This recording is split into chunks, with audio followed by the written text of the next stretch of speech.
So welcome to today's session. In our today's session, we are going to discuss different modes of stipple fight timer.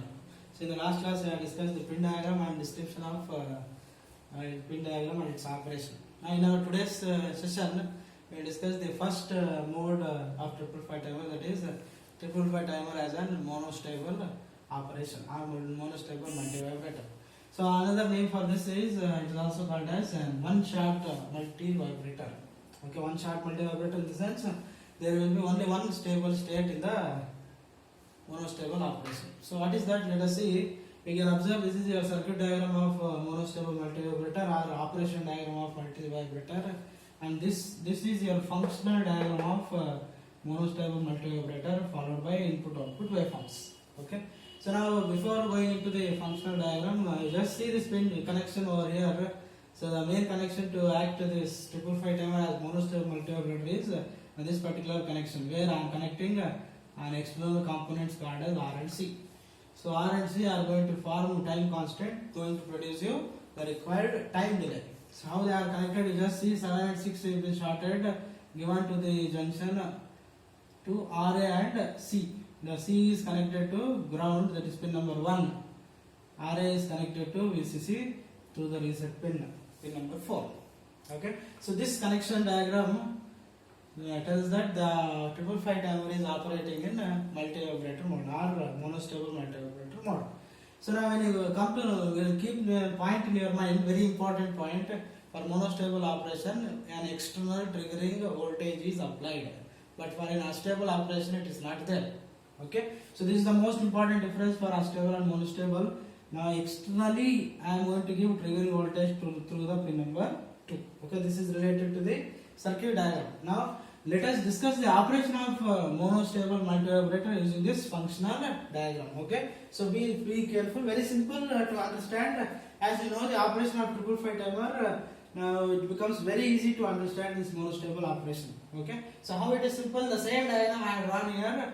Same components, same comparator, 1, 2, flip-flop, output stage, the transistors. Okay, in this regard, if you have understood triple five timer, this is very simple to understand. Okay, so what is going to happen here is initially triple five timer, in the case of triple five timer, the output is going to remain low.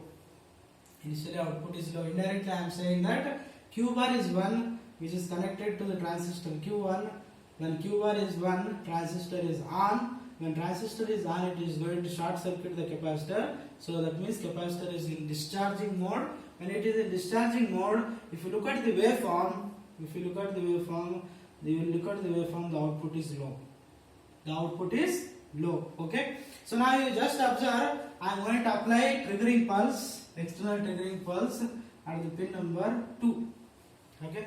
So you just observe there are 3 5 kilo ohm resistors connected in a potential divider path, giving a fixed voltage 2 by 3 VCC and 1 by 3 VCC. Okay. So now as soon as I have applied a triggering pulse, so now this operation is based on negative going triggering pulse. Now when the negative going triggering pulse becomes 1 by 3 VCC, when negative going triggering pulse applied becomes 1 by 3 VCC, the comparator to output is high. That is, the flip-flop is a set reset flip-flop, and it is going to set.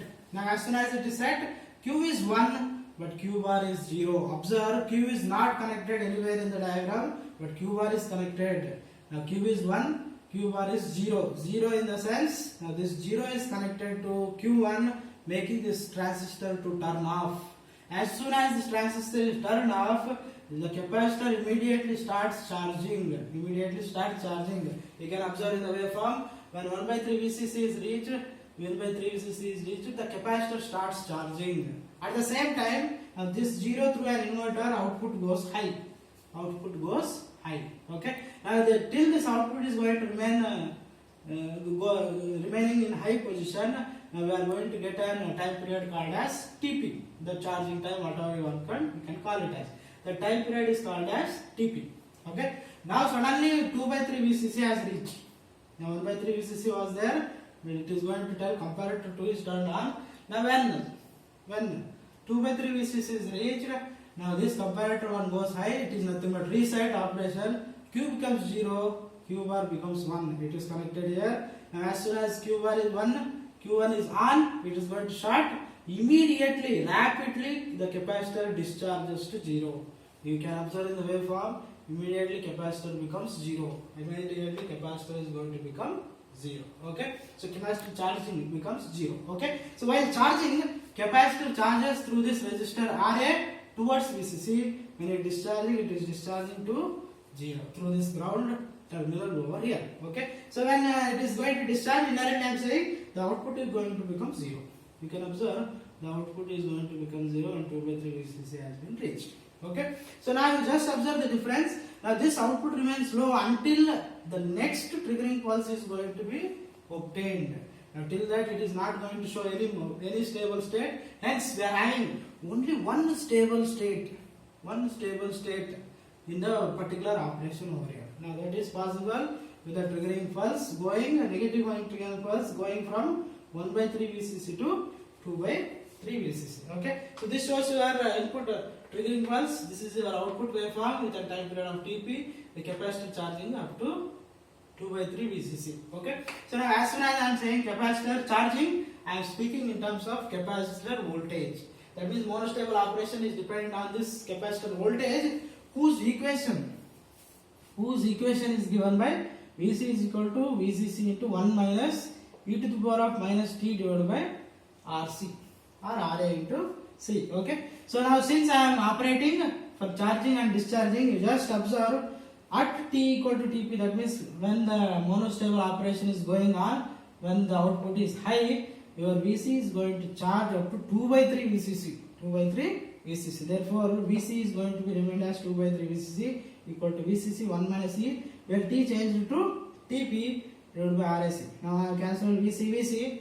So as soon as I have done all these things, I am exchanging.